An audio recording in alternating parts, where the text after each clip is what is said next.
देवियों और देवताओं। सदगुरु कबीर की एक साखी है, हद चले सो मानवा, बेहद चले सो साध, हद बेहद दो तजे ताकर मता अगाध। जो हद चलता है वो साधु है, हद चलता है वो मानव है। जो बेहद चलता है वो साधु है। हद चले सो मानवा, बेहद चले सो साध, और हद बेहद दो तजे ताकर मता अगाध। जो हद बेहद दोनों से ऊपर उठ जाता है उसका मत अगाध है। मनुष्य में तीन श्रेणी के लोग होते हैं, गृहस्थ, विरक्त और गुणातीत। गृहस्थ सर्वाधिक होते हैं, कुछ विरक्त होते हैं, और गुणातीत कोई कोई कभी कभी होता है। हद चले सो मानवा, हद गृहस्थी मर्यादा, गृहस्थी मर्यादा के अनुसार चलता है वो मनुष्य है, और विरक्ति मर्यादा के अनुसार चलता है वो साधु है। और जो इन दोनों से ऊपर उठ जाता है वो गुणातीत है। इन तीनों के विषय में आपके सामने थोड़ी थोड़ी चर्चा करूंगा। प्रथम है गृहस्थी। गृहस्थ, गृहस्थी, गृहस्थ कहते हैं जो गृह में स्थित हो। गृहस्थ, गृहस्थ जो गृह में रहता हो, घर में रहता हो, गृहस्थ। यास्क मुनि ने गृह की परिभाषा की है। यास्क मुनि आज से 2800 वर्ष पूर्व हुए, ईसा के 800 वर्ष पहले वेदों पर उन्होंने निरुक्त लिखा है। किसी ने निघंट लिख दिया था और उस पर उन्होंने भाष्य किया है। कुछ लोग मानते हैं यास्क ने ही निघंट लिखा है, यानी शब्दकोश, वेदों का शब्दकोश। कहीं कहीं तो 50 शब्द जिसके हैं, एक दो की परिभाषा की, बाकी को छोड़ दिया। लेकिन यास्क मुनि ने जितना कर दिया है उसके आधार पर वेदों को समझना बहुत सरल हो गया है। 2800 वर्ष पूर्व से लेके आज तक वेदों को समझने के लिए यास्क मुनि का निरुक्त रहा है। अभी 70-80 वर्षों से मैकडॉनल्ड का वैदिक मैथोलॉजी, जो विदेश के विद्वान थे और वेदों के प्रकांड पंडित थे, उनकी वैदिक मैथोलॉजी और वैदिक इंडेक्स अत्यंत महत्वपूर्ण है। तो यास्क मुनि ने गृह का अर्थ किया जो पकड़ ले, और कितना ला करके रखते जाओ घर में, दुष्पूर्ण रहे, पूरा न पड़े, वो गृहस्थी है।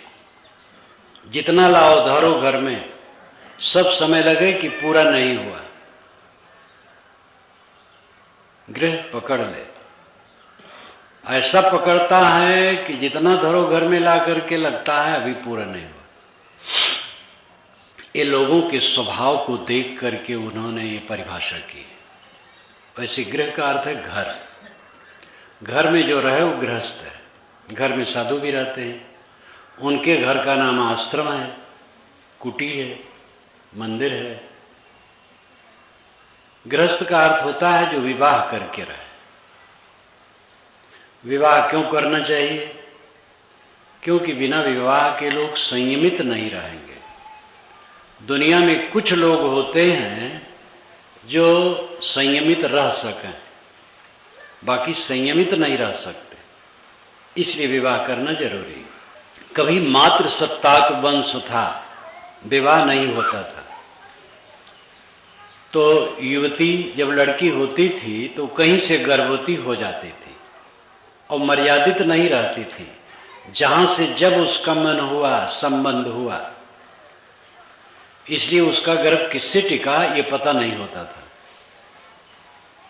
इसलिए माता के नाम पर पुत्र का नाम होता था। ये पहले रस्म था कि पिता के नाम के साथ पुत्र का नाम लिया जाता था, और अगर पिता का पता ना हो तो माता के नाम से।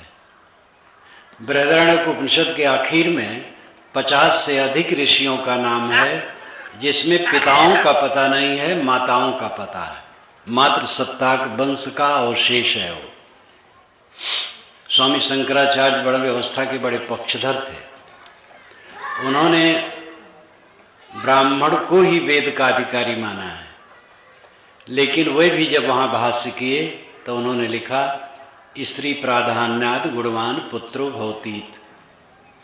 स्त्री की प्रधानता से गुणवान पुत्र पैदा होता है। यहाँ उनकी वर्ण व्यवस्था समाप्त हो गई। तो मात्र सत्ताक वंश था, उससे ऊब करके धीरे धीरे संस्कारित होते होते विवाह प्रथा चली, और विवाह आवश्यक है। अमेरिका इत्यादि देशों में समाजशास्त्री आज कह रहे हैं कि विवाह की जरूरत नहीं, बड़े जोर से विवाह का खंडन कर रहे हैं, लेकिन उनका अज्ञान है। जब विवाह प्रथा नहीं थी तब लोग बहुत सरल थे। आज इतना पढ़ लिख लिए हैं लोग, जटिल हो गए। आज विवाह ना हो तो नरक हो जाएगा समाज। बस्तर के गांवों में घोटुल होता है। हम लोग घूमने वाले हैं, बस्तर भी जाते हैं। छत्तीसगढ़ का दक्षिणी हिस्सा, गांव में घोटुल होता है। घोटुल क्लब, छपरा कछाया रहता, टाटी से घेरा रहता है, और 10 बजे रात युवक लड़के लड़की वहाँ जाते हैं। विवाहित नहीं रहते, वे जाते हैं, रात भर नाच गान करते हैं और वहीं सो जाते हैं, लेकिन भिखारी नहीं होते हैं। वहाँ जिससे जिसका मोह हो जाता है घर में बता देते हैं, तब विवाह हो जाता है।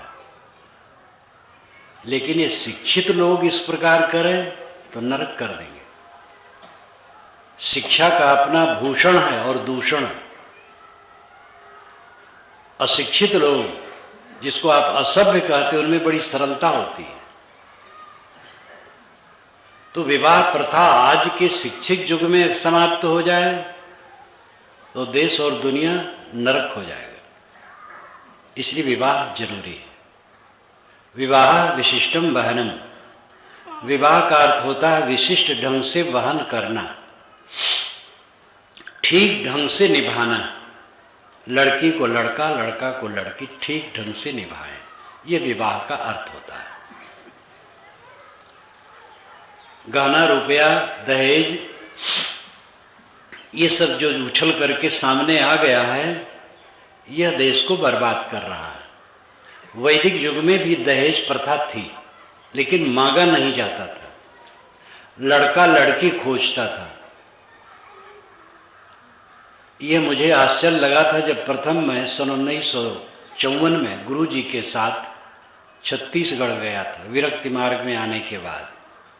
सन 1953 के नवंबर में मैं गुरु जी की शरण में पूरा समर्पित हुआ विरक्ति मार्ग में, और 54 में उनके साथ छत्तीसगढ़ गया। तो वहाँ सुना कि लड़का लड़की खोजता है, तो मुझे उल्टा लगा, क्योंकि उत्तर प्रदेश से ऐसा नहीं होता है। किंतु धीरे धीरे जब मुझे यथार्थ ज्ञान हुआ और वेदों को ठीक से पढ़ा, तो लगा वेदों में आता है युवक खुद लड़की खोजने जाता है। जब युवक खुद लड़की खोजने जाएगा तो वो दहेज क्या मांगेगा?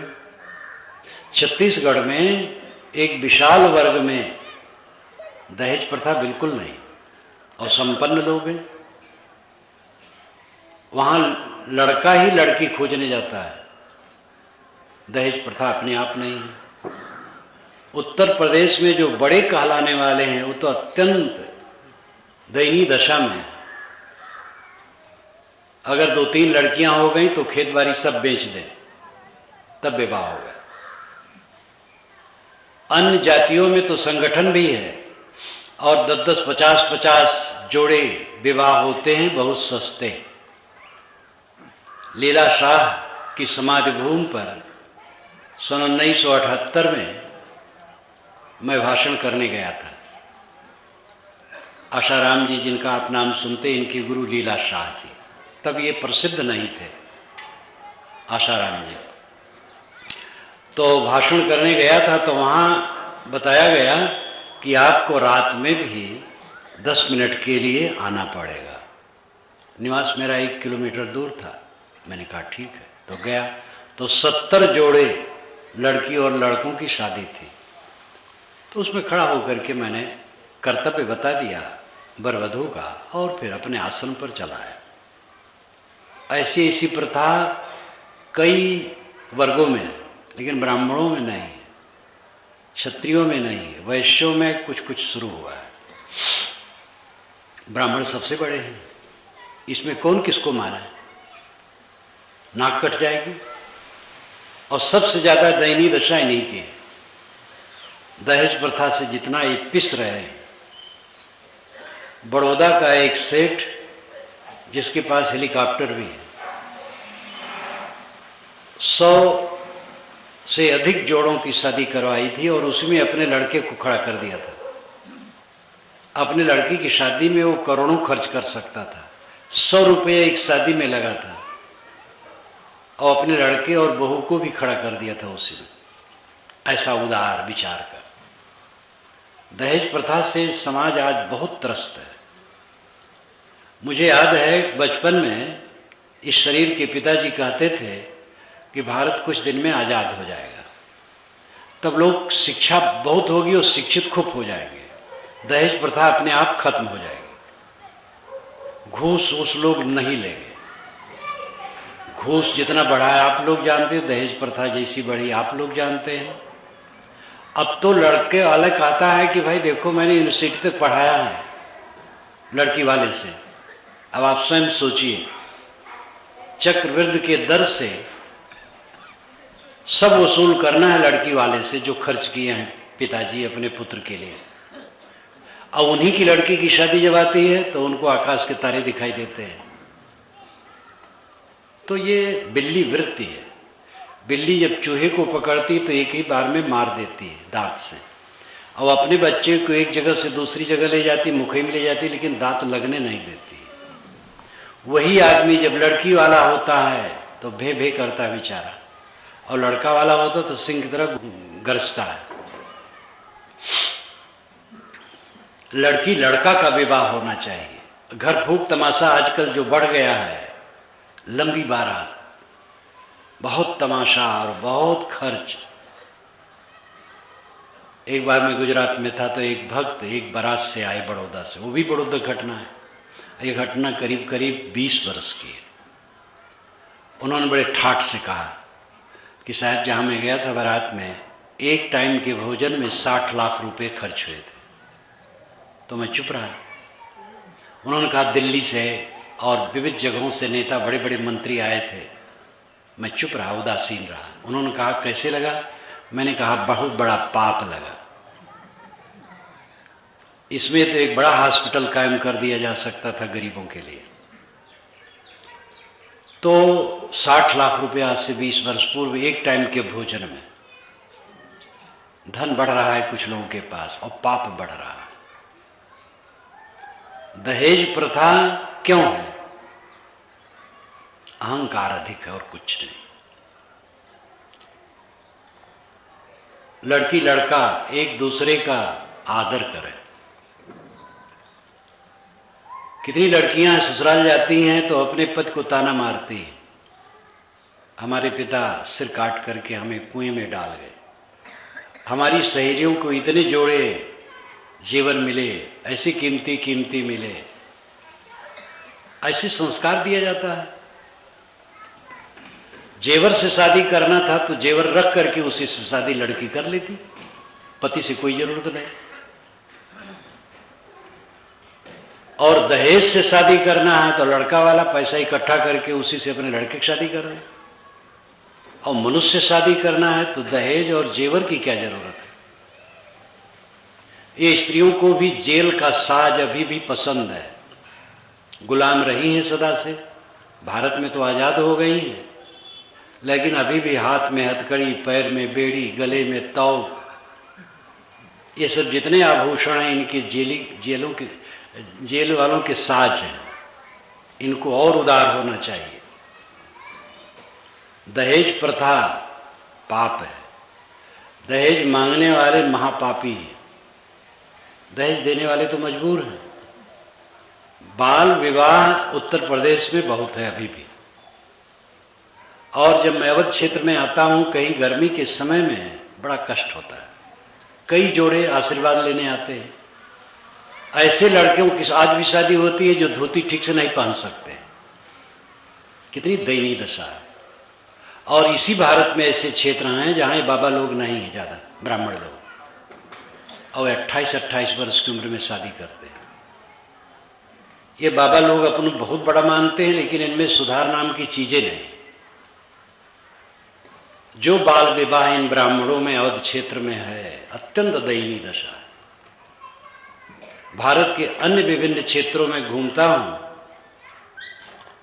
जिनको बैकवर्ड कहेंगे, लेकिन लड़के पढ़ते हैं, सर्विस करते हैं, तब शादी करते हैं। ये सब पर समाज में आंदोलन होना चाहिए। अपने अपने समाज में इसके लिए चर्चा होनी चाहिए। स्वयं सत्याग्रह करना चाहिए। अपने बच्चों के लिए शुरू करना चाहिए वैसा काम। लड़के की शादी करे और दहेज न मांगे। इसी प्रकार हर बात में होना चाहिए।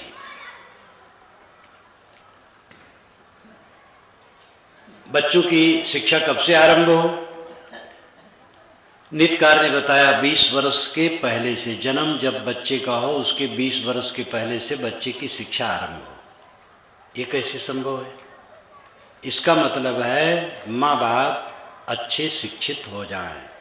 शिक्षित तो आजकल सब है, करीब बहुत हो गए हैं। अच्छे संस्कार जीवन में आए। ये अक्षर मात्रा की पढ़ाई बड़ी पढ़ाई नहीं है। सारी लिपियां सांकेतिक चिन्ह हैं, सारी भाषाएं काल्पनिक रूढ़ियां। बातों को जनाने और जानने के लिए असली विद्या है आंतरिक सद्गुणों का विकास। आजकल लिप पढ़ाई जाती है और भाषा पढ़ाई जाती है, और भी विषय पढ़ाए जाते हैं, लेकिन पति पत्नी, पुत्र, पिता, भाई, सास, बहू, ननद, देवरान, जेठान, ननद, भाभी, इन सब के कर्तव्य क्या हैं, कहीं नहीं पढ़ाए जाते। बहुत ऐसी चीज़ें पढ़ाई जाती हैं जिससे जीवन में कोई मतलब नहीं है, उसके लिए माथापच्ची कराया जाता है। और जीवन की चीज़ें बहुत ऐसी हैं जो पढ़ाई ही नहीं जाती। और इसके लिए आपको अपना घर विद्यालय बनाना पड़ेगा। अच्छे संस्कारों का समुच्चय मनुष्य के मन में जब होता है वही सुख का कारण होता है। गलत संस्कारों का समुच्चय मन में होता है वही दुख का कारण होता है। मनुष्यता का विकास विद्या से है, लेकिन ये अक्षरी विद्या मात्र से नहीं है। आध्यात्मिक गुणों का विकास असली विद्या है। आध्यात्मिक गुणों का अर्थ है आंतरिक गुणों का। अधि आत्म, अध्यात्म, अधिनाम आधार। आत्मा जिसका आधार है वह है मन, इंद्री, अंतःकरण, शरीर इत्यादि। इनकी पवित्रता आध्यात्मिक विकास है। कोमल वाणी, सत्यवाणी, निर्मल मन, पवित्र आचरण, ये जीवन की उन्नति और अच्छे संस्कारों से ये संभव है। अधर्म का मोक्ष 4 पुरुषार्थ भारतीय परंपरा में माने गए हैं। वस्तुतः पुरुषार्थ 2 हैं, मोक्ष और काम। अर्थ और धर्म उसके साधन है। पुरुषार्थ का मतलब है पुरुष का प्रयोजन। पुरुष अर्थ पुरुषार्थ, पुरुष अर्थ, अर्थ नाम प्रयोजन। पुरुष का अर्थ होता है चेतन, पुरुष, ये 2 पद मिलकर के पुरुष शब्द बनता है। पुर उष, पुर नाम आगे, उष नाम जलाना। जो आगे आगे ज्ञान प्रकाश करता रहे, वह चेतन आत्मा पुरुष है। वो चाहे स्त्री शरीर में हो चाहे पुरुष शरीर में हो, चेतन मात्र पुरुष है। और उनका अर्थ क्या है, प्रयोजन क्या है? काम और मोक्ष। काम यानी सांसारिक कामनाएं पूरी हो और मोक्ष का काम पूरा हो। मर्यादित कामनाएं पूरी होती हैं, अमर्यादित कामनाएं पूरी नहीं होती।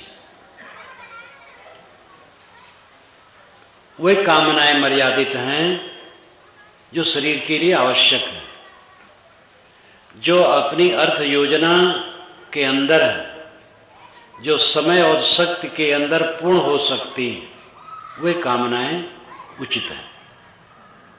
शरीर निर्वाह में आवश्यक नहीं है, हमारी अर्थ योजना से ज़्यादा है, समय के अनुकूल नहीं है, ऐसी कामनाएं तकलीफ देती हैं।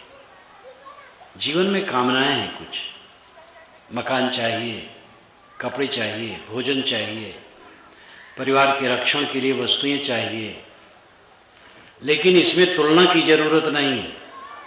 दूसरे बड़ा मकान है, गाड़ी भी है, और उसके खाने पीने का स्तर महंगा है, हमारी आमदनी उतनी नहीं है, तो हम उसकी नकल क्यों करें? हमारे पास जो है बहुत है। अपनी आमदनी के अंदर में हमें खर्च करने का एस्टिमेट बनाना चाहिए। दाल भात रोटी सब्जी, दूध दही घी मेवे के साथ भोजन है, ठीक है, संभल के खाना, नहीं तो पेट खराब होगा। अगर चीज़ घट जाए तो दाल भात रोटी बहुत है, उससे भी घट जाए तो नमक भात नमक रोटी बहुत है, लेकिन इतना चाहिए। जब फिर बढ़ जाए तो सब्जी दाल भी खाइए रोटी और भात के साथ, और बढ़ जाए घी दूध भी खाइए, फिर घट जाए फिर घी दूध छोड़ दीजिए। अपने को किसी में जोड़िए मत। पैसा हो जाए, गाड़ी आ जाए, कोई हर्ज नहीं। अगर घट गया, नहीं गाड़ी है, पैदल चलिए, साइकिल से चलिए। अपने को हम वस्तुओं में जोड़ देते हैं, पदों में जोड़ देते हैं, चीज़ों में जोड़ देते हैं, और हम स्वयं दरिद्र बन जाते हैं। आपकी संपन्नता आपके विवेक और संतोष से होगी। श्रीमद् भागवत में एक मंत्र आता है, दरिद्रो सत्व संतुष्ट कृपणो यो जितेन्द्रिय गुणे सुशक्त धीर ईशो गुण संगो विपर्जया। दरिद्र वह है जो असंतुष्ट है, कृपण वह है जो जितेंद्रिय नहीं है, ईश्वर वह है जो गुणों पर विजयी है। गुण यानी विषय, तन्मात्रा, गुण और विषय, ये तीन शब्द का प्रयोग होता है विषयों के लिए। विषय नाम पदार्थ, 5 पदार्थ दुनिया में है, शब्द स्पर्श रूप रस गंध।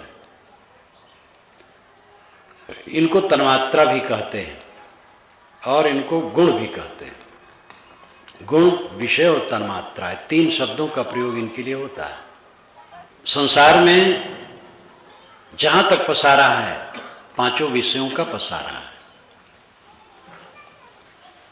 5 विषयों का ज्ञान 5 ज्ञानेंद्रियों से होता है, आँख नाक कान जीभ चाँद। वैज्ञानिक कहते हैं 100 से अधिक तत्व हैं, उनके नाम भी हैं, लेकिन 100 से अधिक तत्व हैं तो 100 से अधिक विषय होने चाहिए, और उनको ग्रहण करने के लिए 100 से अधिक ज्ञानेंद्रियाँ होना चाहिए। ऐसा तो नहीं है, विषय 5 ही हैं और 5 ही ज्ञानेंद्रियाँ हैं। इसलिए 100 से अधिक जो वैज्ञानिक तत्व हैं वो अपने ढंग पर ठीक है, लेकिन वो विचारणी है।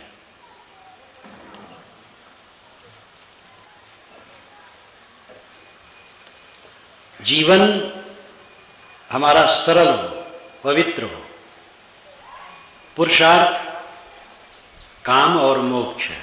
कामना, कुछ कामनाएं जीवन में हैं, कामनाओं की परख हमें ऐसे करनी चाहिए जो अपनी शक्ति के अंदर हो, आवश्यक हो, समय के अनुकूल हो, उसके लिए मेहनत करना चाहिए। शक्ति के अंदर हो, जितनी अर्थ की शक्ति हो उसके अंदर हो, आवश्यक हो, समय के अनुकूल हो, वो पूरी हो जाएगी। और जब पूरी हो जाएगी तब संतोष हो जाएगा। और रजोगुणी वृत्ति ऐसी है कि योग्यता से अधिक कामना, समय के खिलाफ कामना, जो 2 वर्ष के बाद होने का है आज ही से बड़बड़ा रहे, शक्ति के बाहर की कामना, ऐसी कामनाएं पूरी नहीं होती। अगर एक पूरी हो गई तो 10 कामनाएं खड़ी हो जाती हैं। और जो विवेक पूर्वक कामनाएं होती हैं वह शक्ति के अंदर होती हैं, काल के अंदर होती हैं और पूरी हो जाती हैं। उनके पूरे होने पर संतोष हो जाता है, फिर शांति आ जाती है। कामनाओं का निषेध नहीं है, लेकिन विवेक पूर्वक कामना होना चाहिए। जानवरों में तो प्रकृति ने प्रतिबंधित कर दिया है, उनको कोई कामना है ही नहीं, खा लिए पी लिए सो लिए बस। मनुष्य खुला है और इसीलिए कल्याण का अधिकारी है, लेकिन ये अमर्यादित होकर बह रहा है और नरक का अधिकारी बना है।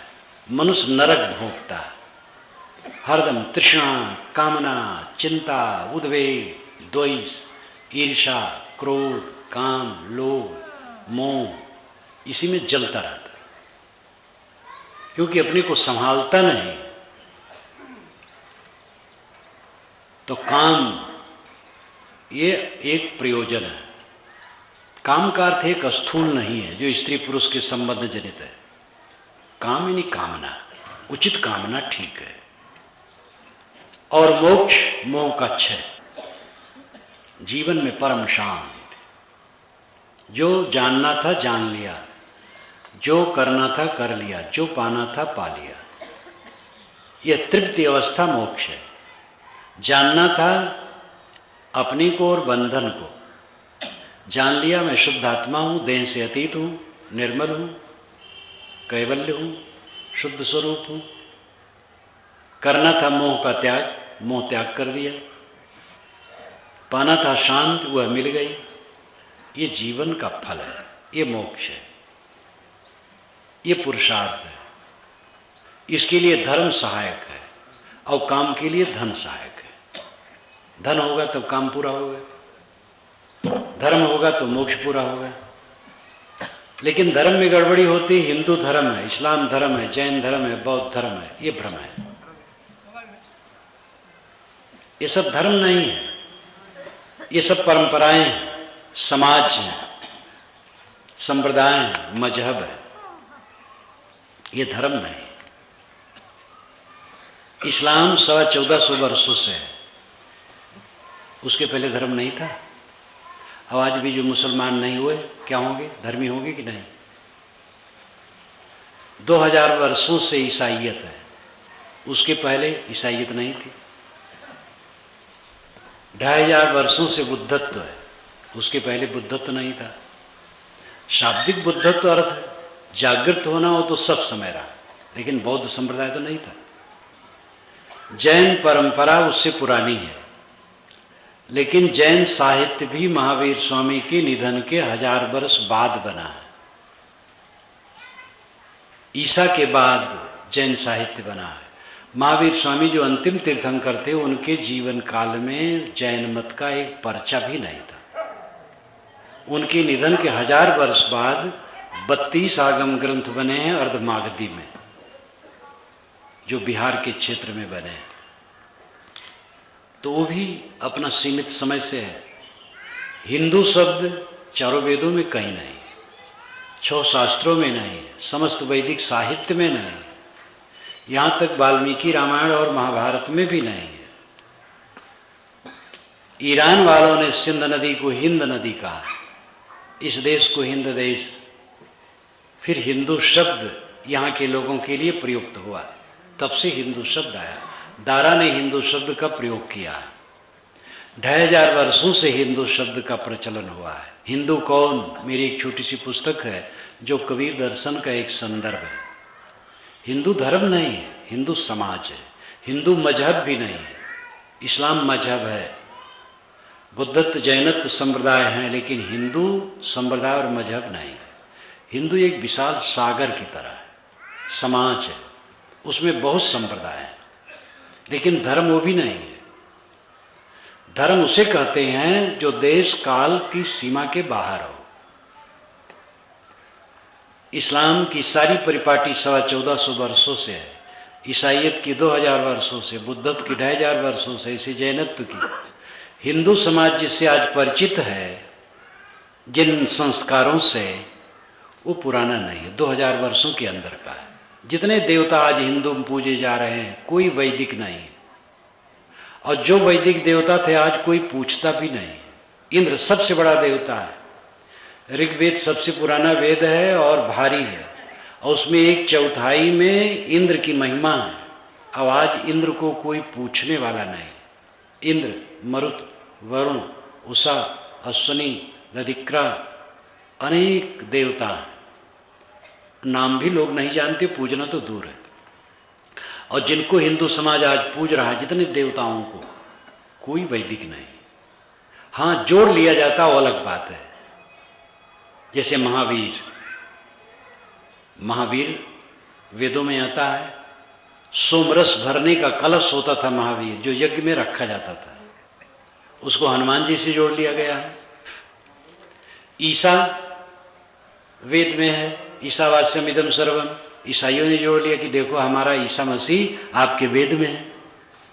मैंने उनसे कहा कि जब ये मंत्र बना है उसके हजारों वर्ष बाद ईसा पैदा हुए हैं, ईसा से नहीं जोड़ा जा सकता। राधापते वेद में बारंबार आता है, राधा धन को कहते हैं वेद में। राधापति सूर्य है, सूर्य पानी को आकर्षित करके आकाश में ले जाता है, वहाँ से बरसाता है, इसलिए धन का दाता होने से वो राधापति। कबीरपंथियों ने, जो पौराणिक कबीरपंथी हैं, कबीर का भी पता लगा लिया वेद में। मैंने इसका खंडन किया। वो कबीर नहीं है, एक वीर है, अद्वितीय वीर है, इंद्र है। तो खींच खांच करके लोग अपना अर्थ बैठाते, वो गलत है। दुनिया में सर्वाधिक प्राचीनतम साहित्य वेद है।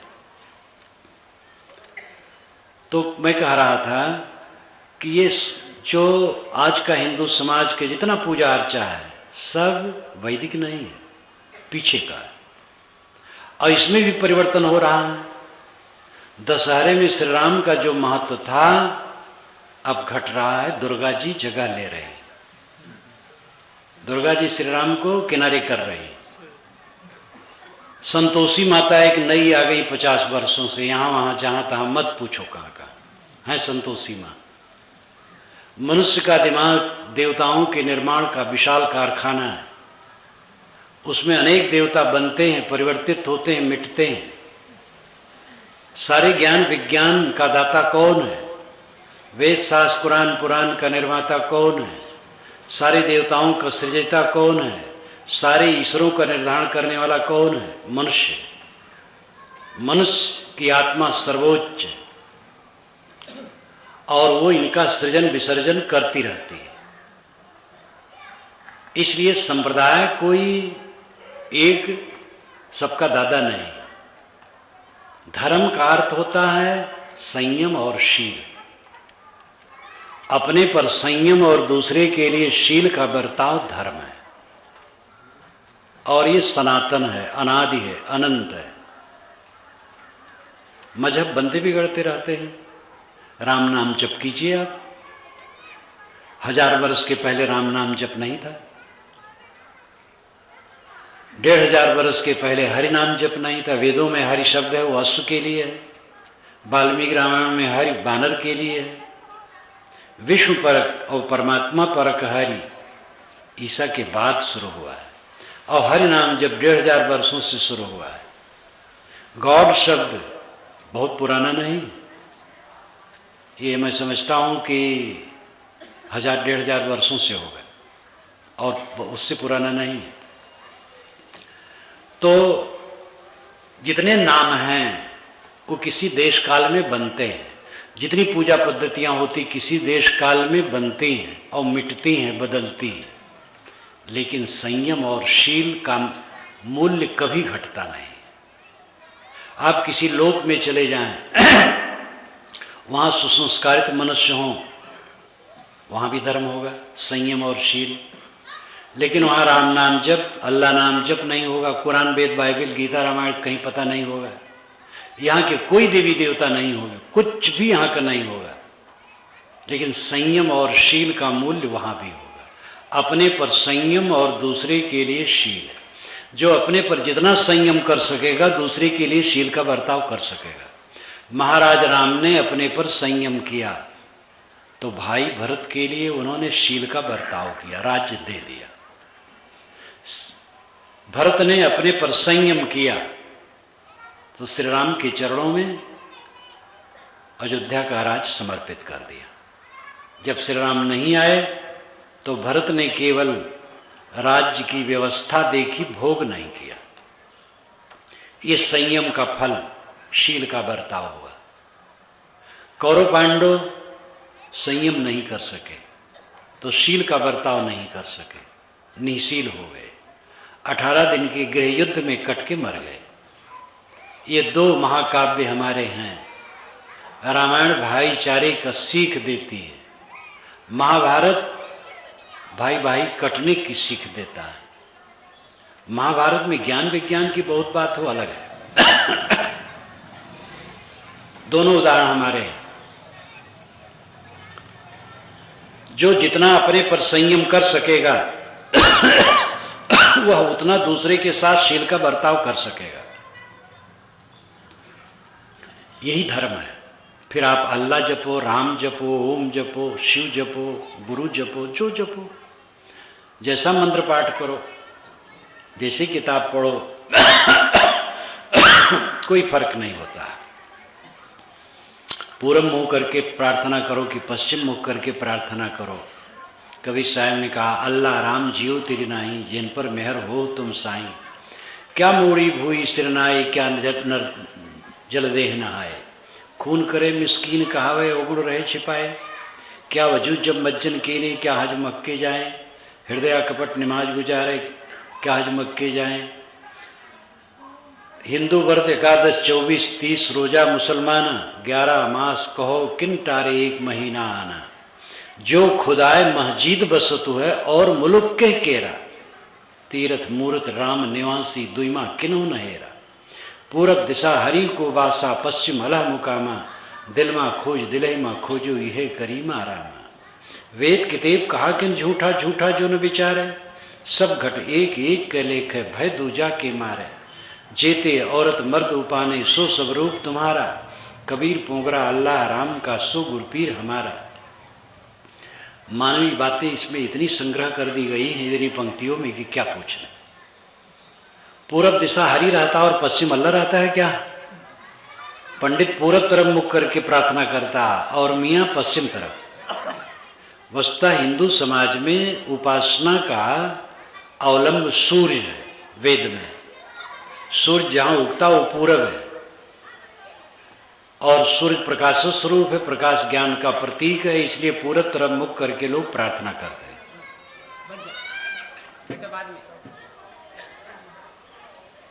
ये पीछे चाव चाव कर देंगे कि मक्का की तरफ। ये नहीं कि पश्चिम अल्लाह बसता है और पूरब भगवान बसता है। ये सब मान्यताएं हैं। ये बहुत बड़ा महत्व तो नहीं रखता है। जहां जो करना चाहें करें, लेकिन संयम और शील के बिना ये सब निरर्थक है। एक मुसलमान जो बहुत नमाजी हो, ईमानदार न हो, तो मुसलमान ही उसको पसंद नहीं करेंगे। एक ईमानदार हिंदू को पसंद करेंगे। और एक हिंदू हो, रामनामी चादर ओढ़े घूमता हो, ईमानदार न हो, तो हिंदू उसको पसंद नहीं करेंगे। एक ईमानदार मुसलमान को पसंद करेंगे। इसीलिए मुसलमान न हिंदू को मारते, न हिंदू मुसलमान को मारते हैं। ये शैतान है जो इंसान को मारते हैं। हिंदू मुसलमान कभी लड़ते नहीं हैं, शैतान लड़ते हैं। हिंदुओं में देवता भरे हैं, मुसलमानों में देवता भरे हैं, सज्जन भरे हैं। कुछ दुष्ट हर जगह है, वही शैतान है। साहब कहते वैदिक किताब झूठा कौन कहता है? झूठा वह जो विचार नहीं करता। पूरब खुदा मस्जिद में रहता है और राम मंदिर में रहता, तो और मुल्क किसका है? जो खुदाए मस्जिद बसत है और मुल्क के केरा। तीर्थ मूर्त राम निवासी दुईमा किन्हों न हेरा। जब जवाहरलाल का 100वां वर्ष हुआ तो दिल्ली से आर्डर आया इलाहाबाद नगर पालिका को कि जवाहरलाल की जन्मभूमि का पता लगाए, जहाँ वो जन्मे हैं तो वहाँ स्मारक बनेगा। ये लोग छान विचार करके थक गए, कहीं पता न लगा। आनंद भवन उनका जन्म स्थान नहीं है। 100 वर्ष में जवाहर जैसे प्रसिद्ध व्यक्ति के जन्मस्थली का पता इलाहाबाद में न लगा। अब आज राम जन्मभूमि का पता नेता लोग लगा रहे हैं अयोध्या में, वहीं मंदिर बनेगा। अरे पूरा अयोध्या उनका मंदिर है, पूरा अयोध्या उनका जन्म स्थान है।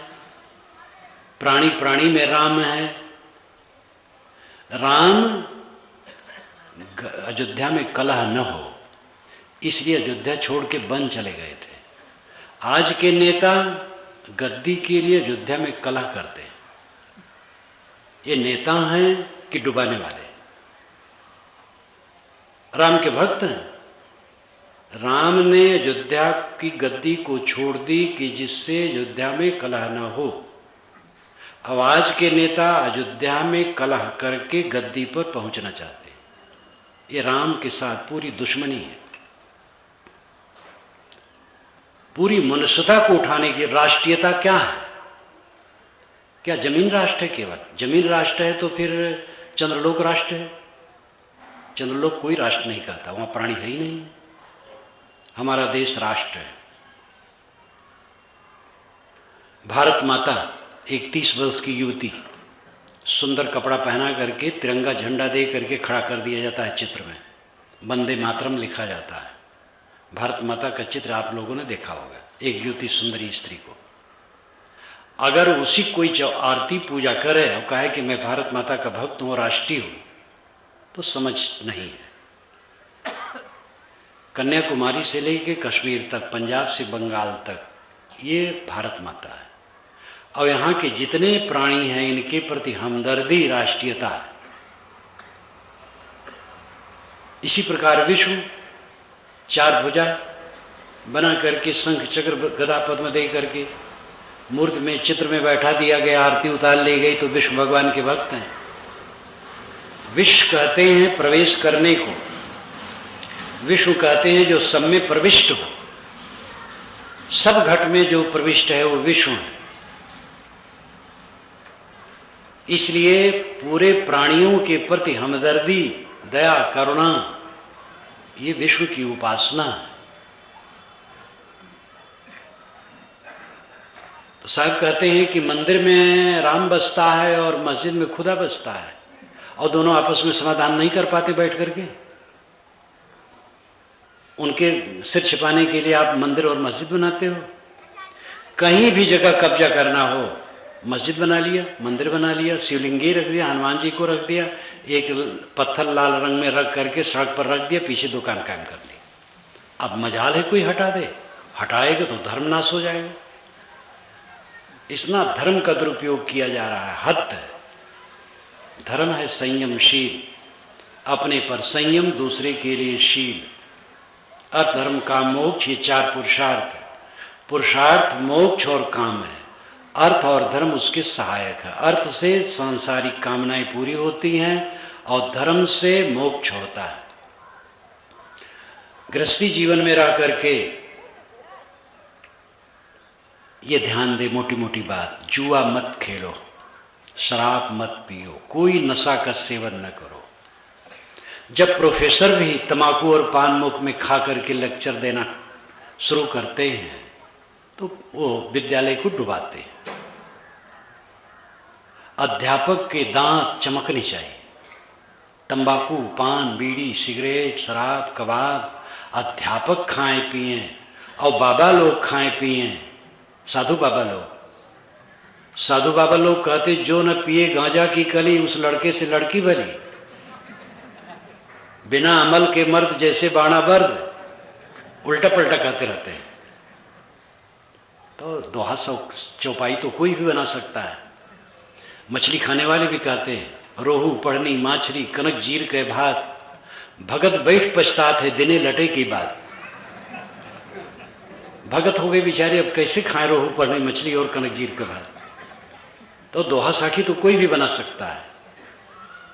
विद्यालय में अध्यापक कोई नशा का सेवन न करे, नशा से बिल्कुल मुक्त हो और सदाचार की सीख दें। मानव मात्र को दुर्व्यसन से मुक्त होना चाहिए। जानवर बीड़ी सिगरेट तंबाकू पान नहीं खाते, ये आदमी ऐसा जानवर है, ये सब कुछ खाता है। दाल भात भी खाएगा और मांस भी खाएगा। मांसाहारी जानवर है, मांस खाते हैं, वो और नहीं खाते। कुछ जानवर दोनों खा लेते हैं। मांस गंदी चीज है, गरिष्ठ है, रोगमय है, घृणित है, हिंसा से प्राप्त है। अंडा एक गर्व है। अंडा खाने वाले कितनी दयनीय दशा में। एक इंजीनियर ने कहा मुझे मांस में स्वाद आता है। मैंने कहा तुम्हारी उंगली काट करके कोई चटनी बनाना चाहे कि बड़ा स्वाद मिलेगा तो दोगे? तो कांप गया। जो इतनी अक्ल नरक है, कांटा चुभा दो शरीर में, पूरा शरीर कांप जाएगा। कैसे आदमी हैं जो दूसरे का मांस खाते हैं। अंडा मांस मछली कभी नहीं खाना चाहिए। अंडा पेशाब है, अंडा खाना चाहिए कहीं। और कोई नशा का सेवन नहीं होना चाहिए। दुर्व्यसन से मुक्त, सदाचारी, संयमी। रोज अपने घर में बैठ करके सत्संग करो, कुछ ज्ञान के ग्रंथ पढ़ो, पूजा पाठ करो, जैसे जानते मानते हो कुछ करो, जिससे अच्छे संस्कार बने। संतों की संगत में जाओ, अच्छी संगत में जाओ। एक साथ बैठ करके भोजन करो शाम को। कई घरों में एक भोजन करता है तो दूसरा भोजन में नहीं बैठ सकता। पिता के साथ, भाई के साथ, पुत्र के साथ भोजन करने की भी उदारता नहीं है। कल क्या काम करना है, कोई मीटिंग नहीं। ऐसा घर जल्दी नष्ट होता है। पारस्परिक संवाद बहुत जरूरी है। जिस घर में संवाद खत्म हो गया उस घर का विनाश है। संवाद, बातचीत, पिता पुत्र बैठ के बातचीत करें, भाई भाई बैठ के बातचीत करें, हंस हंस के बोलें। देवरान जेठान, सास बहू, ननद भावज आपस में बैठ कर के बात करें। ये माताएं अपनी पुत्रियों को बहुत प्यार देती हैं और बहुओं से जरा व्यवहार खारा करने लगती हैं। इनको समझना चाहिए कि इनके बुढ़ापा में बहुएं ही काम आएंगी, बेटियां नहीं। अगर बहुओं के साथ दुर्व्यवहार करेंगी तो जब ये बूढ़ी हो जाएंगी, ये किनारे बैठ जाएंगी, तो बहू सब कसर निकालेगी फिर। लेकिन उसकी बहू आएगी तो उसका निकालेगी। सदैव परस्पर में प्रेम का व्यवहार होना चाहिए। गृहस्थी मर्यादा का पालन, उचित पालन। देवता कहाँ मिलते हैं? आप जिसको देवता मानते बोलते डोलते नहीं, और जो बोलते डोलते उसको देवता नहीं मानते। अगर कहा जाए फैजाबाद स्टेशन पर अभी 7 बजे भगवान उतरेगा, दिल्ली से आएगा, तो आप लोग भाग खड़े होंगे। और मैं कहूँ ये सब भगवान बैठे हैं, तो आप कहेंगे ये भगवान है। जो दिखाई देता हो भगवान नहीं है, और जो भगवान हो दिखाई नहीं देता है, तो हमारा कल्याण कैसे होगा? हम ऐसे भगवान का भोग लगाते हैं जो एक दाना न खाए। और जब दुकान पर जाते हैं, स्कूल में जाते हैं, कार्य क्षेत्र में जाते हैं, दफ्तर में जाते हैं, तो वहाँ असली भगवानों को धोखा देते हैं। अच्छे अच्छे अफसर और क्लर्क घंटा घंटा भगवान की पूजा घर में करने वाले हैं, और जब वे ऑफिस में बैठेंगे तब बिना घूस के काम नहीं करेंगे। जिससे वो घूस लेते हुए असली भगवान है, असली देवी देवता है। जो असली देवी देवता और भगवान है उनको सताते हैं, और जो प्रतीक मात्र है उनकी पूजा कर लेते हैं।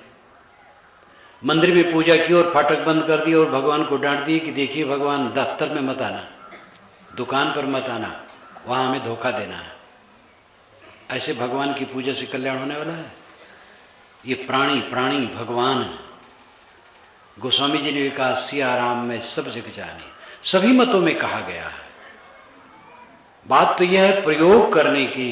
भोग में हम लोलुप हैं, तृष्णा है, भौतिक पदार्थों असत पदार्थों में जो आज है कल नहीं रहेगा, उसके लिए सारा पाप ताप करने के लिए तैयार है। आजकल पदों के लिए चालबाजियां, अड़ंगेबाजी, हत्याएं, सामूहिक हत्याएं कैसी कैसी की जा रही हैं। महंत होने के लिए सारा दुराचार किया जा रहा है, गुरु बनने के लिए सारा षड्यंत्र किया जा रहा है। भोग की भावना जहां बढ़ेगी वहीं पाप बढ़ेगा। भोगों का त्याग किए बिना संयम और शील, बस धर्म वही है, संयम किए बिना शीलवान कोई नहीं हो सकता।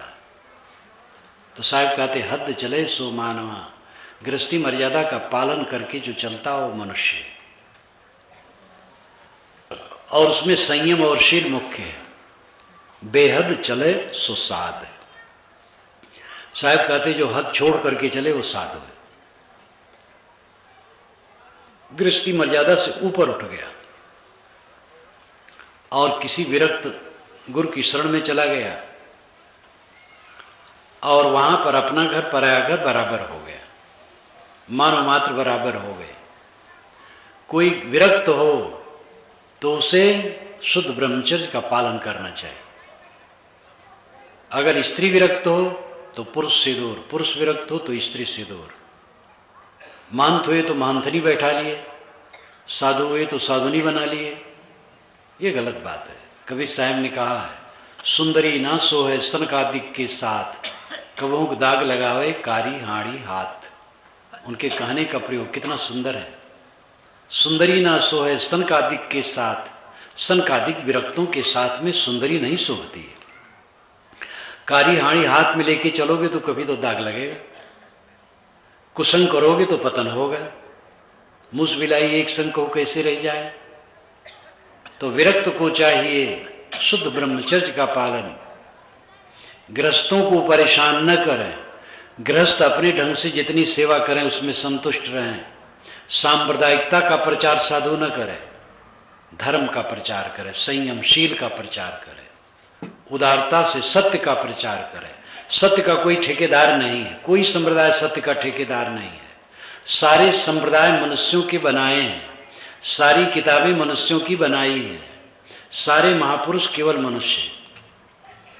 कोई महापुरुष अलौकिक नहीं है, आकाश से आया हुआ नहीं है। अब पैगंबरवाद, अवतारवाद सब काल्पनिक है और अपने मत को सबके ऊपर दृढ़ाने के लिए महापुरुष जितने हैं केवल मनुष्य हैं।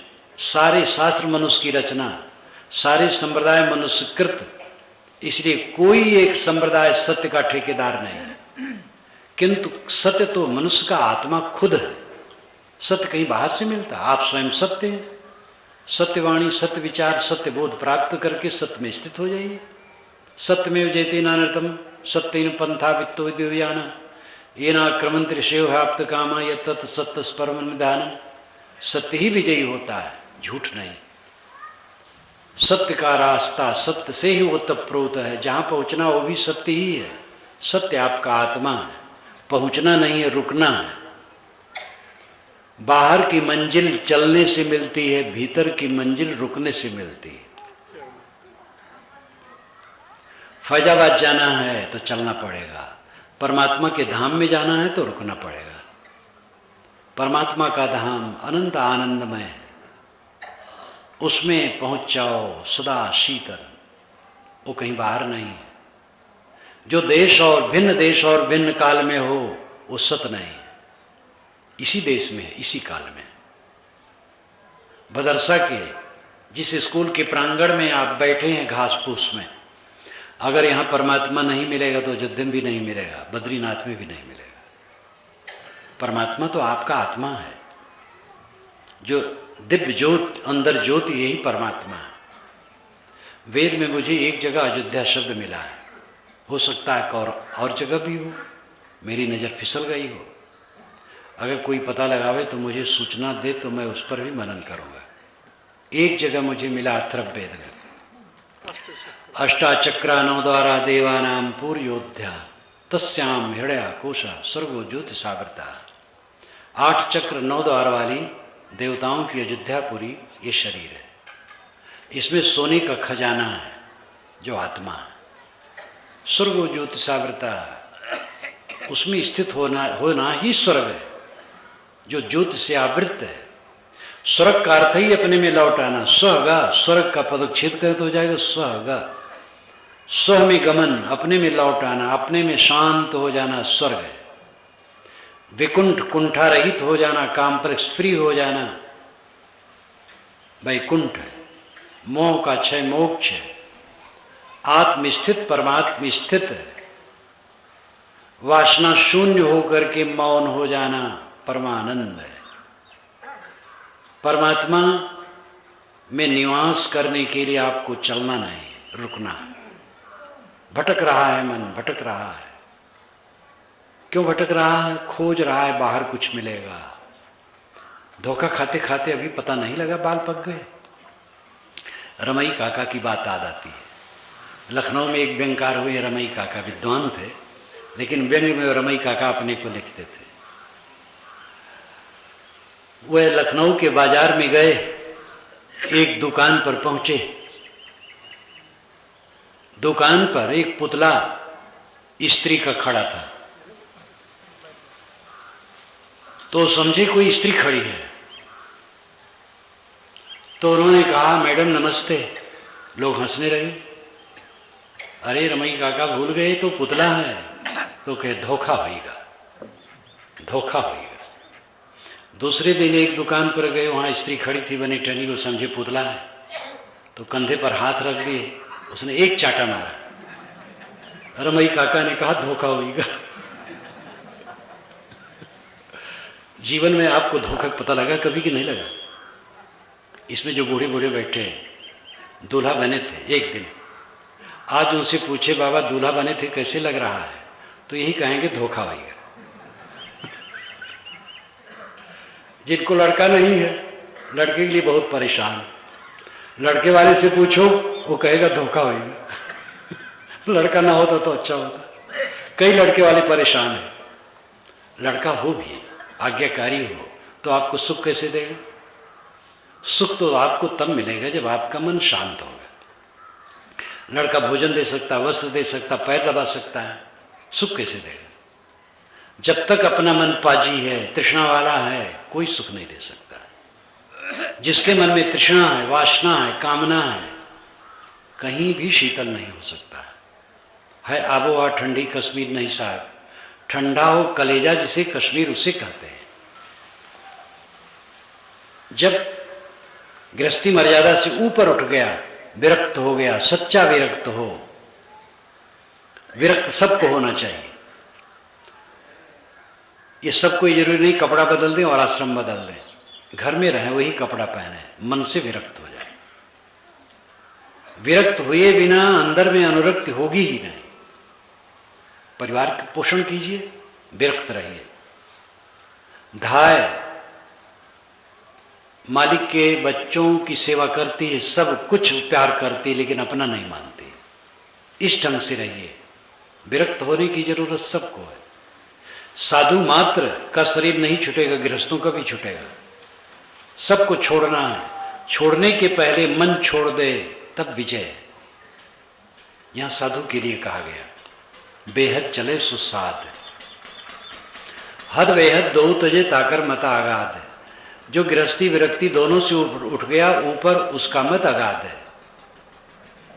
गृहस्थी में रह करके गृहस्थी का मर्यादा का पालन किया, विरक्ति में रह करके संप्रदाय का मर्यादा का पालन किया, गुणातीत अवस्था में पहुंच गया।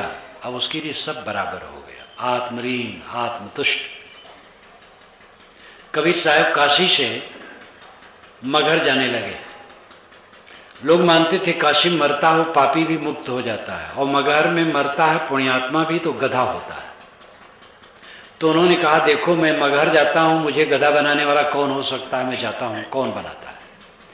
119 वर्ष 7 महीने 26 दिन साहब का जीवन रहा है। 119 वर्ष की उम्र उस समय हो गई थी। ऐसी जर्जर अवस्था में वो पैदल तो नहीं जा पाए होंगे। ट्रेन नहीं था कि टिकट कटावे बैठे वाराणसी और मगहर उतर पड़े। बैलगाड़ी से गए होंगे, रथ से गए होंगे। 119 वर्ष की उम्र, आप समझ सकते हैं कि कितनी जर्जरता हो जाएगी। लेकिन वो ऐसे साहसी थे कि हमें कासिम नहीं मरना है, मगहर में मरना है, देखता हूँ कौन मुझे गधा बनाता है। हर जगह उनकी क्रांति थी, सत्य के लिए, सत्य की प्रतिष्ठा के लिए क्रांति थी। मैथिली पंडितों की एक सभा उनके पास आई, सभा के सदस्य। मैथिली पंडित बड़े विद्वान आज भी होते हैं। मैथिली पंडितों की सोसाइटी काशी में आज भी है। मैथिली पंडितों के विषय में ये कहावत है कि मिथिला में ट्रेन पर बैठेंगे और एक पंडित दूसरे से बहस करेगा, जमीन पर घट रखा है, यानी जमीन पर घड़ा रखा है, इसको सूत्रों से सिद्ध करेगा, और जब वाराणसी स्टेशन पर उतर जाएगा तो प्लेटफार्म पर सिद्ध कर देगा कि जमीन पर घड़ा रखा है। ये व्यंग है। मैथिली पंडित बाल की खाल काटने वाली बहुत। न्याय शास्त्र का उदय वही हुआ है। और वाचस्पत मिश्र जो स्वामी शंकराचार्य के वेदांत भाष्य पर भाष्य किए हैं, मिथिला के थे। न्याय दर्शन का उदय वही हुआ है। अच्छे अच्छे पंडित मिथिला में और बिहार में हुए हैं। तो मैथिली पंडितों की एक सोसाइटी आई कबीर साहब के पास, और ज़्यादा कबीर साहब से मुँहलग्गू थी, यानी खुली मिली थी। तो पंडितों ने कहा, महाराज आप बड़े भोले हैं, काशी मरने से मुक्ति होती, बुढ़ापा में आप मगहर जाते जहाँ मरने से लोग गधा होते हैं। साहब ने समझाया। उसके पश्चात एक पद बोला, वो लिख लिया गया। बीजक के शब्द प्रकरण का 103वां वो शब्द है। लोगा तुम्ही मत के भोरा, ज्यों पानी पानी मिल गयो त्यों धुर मिला कबीरा। जो मैथिल को सांचा व्यास, तोहर मरण होए मगहर पास। मगहर मरे मरे नहीं पावे, अंते मरे तो राम लजावे। मगहर मरे सो गधा होए, भल प्रतीत राम सो को। क्या काशी क्या मगहर ऊसर, जो पे हृदय राम बसे मोरा। जो काशी तन तजे कबीरा, तो राम को कौन निहोरा। लोगा तुम ही मत के भोरा। साहब ने कहा है पंडितों, अरे लोगों तुम ही भोले हो, मैं भोला नहीं। जो पानी पानी मिल गए तो धुर मिला कबीरा। जैसे पानी में पानी मिला दो तो उसको अलग नहीं कर सकते हो, ऐसे कबीर राम में ऐसा मिल गया है कि कबीर को राम से कोई हस्ती नहीं है जो अलग कर दे। अब आप सोचिए, पंडित ज़्यादा राम को समझता था कि कबीर? पंडित बेचारा डर रहा था, जैसे मगहर में मरेंगे तैसे राम उड़ जाएगा, और कबीर कहते राम कभी नहीं उड़ सकता चाहे जहाँ मरो। जो पानी पानी मिल गयो त्यों धुर मिला कबीरा। जो मैथिल को सांचा व्यास, तोहर मरण होए मगहर पास। कबीर साहब कहते हैं पंडितों, अगर तुम मिथिला के सच्चे पंडित हो तो तुम्हारा मरना भी मगहर में होना चाहिए। उन्होंने कहा क्यों? तो साहब ने कहा, मगहर मरे मरे नहीं पावे, अंते मरे तो राम ल जावे। जो मगहर में मरता है वो अमृतत्व को प्राप्त करता है, वो मरता नहीं है। और मगहर को छोड़ के मरेगा और राम को लज्जित करेगा। तो पंडितों ने कहा, महाराज तो ठीक, एक अंधविश्वास हमारा, एक अंधविश्वास आपका। हमारा अंधविश्वास है काशी मरने से मुक्ति, आपका अंधविश्वास है मगहर में मरने से मुक्ति। लेकिन कबीर कच्चे तागे के नहीं थे। वे उस मगहर को यहाँ नहीं कह रहे हैं जो गोरखपुर के पश्चिम है। मगहर वे शब्द शिल्पी भी थे। मग रास्ता हर ज्ञान, मगहर मरे मरे नहीं पावे। अय पंडितों, अगर तुम मिथिला के सच्चे पंडित हो तो मगहर में मरो, मगहर छोड़ के अलग न मरो, क्योंकि मगहर में मरने से अमृतत्व की प्राप्ति होती है। मगहर है ज्ञान मार्ग, मग रास्ता हर ज्ञान, ज्ञान मार्ग में मरो। मगहर मरे सो गधा हो। ये जो गोरखपुर के पास मगहर है वहाँ जो मर जाएगा गधा हो जाएगा। भल प्रति राम सुख हो। राम में विश्वास आपको नहीं क्या? ये बदलाव राम बड़ा है कि मगहर बड़ा है?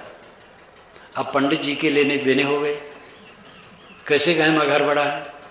जब राम बड़ा है तो जो राम में डूबा है मगहर क्या करेगा? क्या मगहर, क्या काशी, क्या मगहर ऊसर, जो पे हृदय राम बसे मोरा।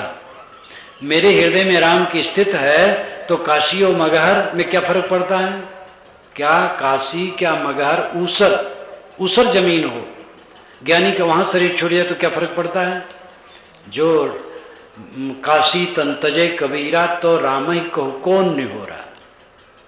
साहब कहते अगर कबीर काशी में शरीर छोड़ करके मुक्ति की कल्पना करते हैं तो राम भजन का कोई मूल्य नहीं रहा। जो राम में लीन है, दुनिया की कोई हस्ती नहीं है, उस साधक को राम से अलग कर दे। राम में लीन है, आत्मा में लीन है, ब्रह्म में लीन है, स्वरूप में लीन है, अल्लाह में लीन है, खुदा में लीन है, ये भाषा है। सभी शब्दों का अर्थ एक है, वो है आत्मलीनता। चित्त बाहर से लौट करके अंतर्मुख हो जाना। अस्ति कश्चित स्वयं नित्यम बोध अहम प्रत्यलंबन। स्वामी शंकराचार्य ने कहा विवेक चूड़ामणि में, अस्ति कश्चित स्वयं नित्यम अहम प्रत्यलंबन। अहम प्रत्यय का आलंबन मैं हूँ, इस बोध और प्रतीत का आधार अस्ति कश्चित स्वयं नित्यम।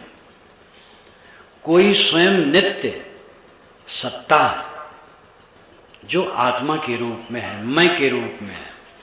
मैं खाता हूँ, मैं आता हूँ, मैं जाता हूँ, मैं ये करूँगा, ये नहीं करूँगा, ये जो मैं कहता रहता है वो आत्मा परम सत्य है। एक मैं देह के लिए है वो माइक है, मायामय है। आत्मा के लिए मैं है वो परमार्थ है। मैं ब्राह्मण हूँ, मैं शूद्र हूँ, ये स्थूल बुद्धि का लक्षण है। मैं आत्मा हूँ, ये बोध का लक्षण है। आत्मा परमात्मा है। खुदबीनी सूफी संतों ने कहा, चश्म बंदो गोश बंदो लब्य बंद गर्नवीनी सर्रे अकबर मन बखंद। रूमी साहब ने कहा, ईरान के महान संत रूमी साहब, विद्वान भी थे और संत भी थे। आंखें बंद कर लो, चश्म बंदो, आंखें बंद कर लो, गोश बंदो, कानों को बंद कर लो, लब विबंद, ओठों को बंद कर लो, गर्नवीनी सर्रे हक बर्मन बखंद। इतने पर सत्य के दर्शन न हो तो मेरा मजाक उड़ाना। अपने यहाँ सनत कुमार ने कहा, हजारों वर्ष पूर्व नारद को समझाते हुए छांदोग्योपनिषद में, यत्र नानद पश्यत नानद श्रवत नानद विजानात स भूमा। जब दूसरे को नहीं देखता, दूसरे को नहीं सुनता, दूसरे को नहीं जानता, ये भूमा की दशा है। देखना सुनना जानना बंद करो, समेट लो अपने को, गुणातीत अवस्था में पहुंच जाओ। आत्मलीन, आपका परमात्म धन, परमात्म धाम आपके अंदर है। अपने मन को समेटो, एकाग्र हो जाओ, परमात्मा के धाम में पहुंच गए। वहीं पहुंच करके सारे क्लेशों का अंत होगा, भय का अंत होगा। धनी निर्धन, अविद्वान विद्वान, शिक्षित अशिक्षित, चपरासी से कमिश्नर कलेक्टर, सब भयभीत है, सब पीड़ित है, सब उत्तप्त है, सबका चित्त जलता है। क्योंकि सबका मन अवलंब लिए है असत पदार्थों का, जो आज है कल नहीं है। पद आज है कल नहीं है, धन आज है कल नहीं है, जवानी आज है कल नहीं है। हर चीज स्वभाव है। स्वनाम कल अभाव नाम न रहना, ये संस्कृत के अनुसार स्वभाव। जब नचिकेता को यमाचार्य ने कहा कि आत्मा के विषय में मत पूछिए, राज्य ले लो, जवानी ले लो, स्त्रियां ले लो, पुत्र ले लो, 100 वर्ष का जीवन ले लो, स्वर्ग ले लो, आत्मा के विषय में मत पूछो। नचिकेता ने कहा, महाराज ये सब आपके घर में रहे, ये तो स्वभाव है, स्व अभाव, कल नहीं रहेंगे। मुझे तो अमर वस्तु चाहिए। अमर अपने आप आत्मा है। जिसका मन इन असत पदार्थों से लौट करके आत्मलीन हो गया, वो ब्रह्म दशा को प्राप्त हो गया। ब्राह्मी स्थित, स्वरूप स्थित, आत्म स्थित, पारख स्थित, राम में लीनता, साकेत लोक, गोलोक, शिवलोक, ब्रह्मलोक, जनलोक, तपलोक, सब आत्मलोक है और बाहर कहीं कोई लोकोक नहीं। जिस लोक में आपको जाना है वह लोक आपके साथ है। अपने मन को समेटो, अपने में लौटो।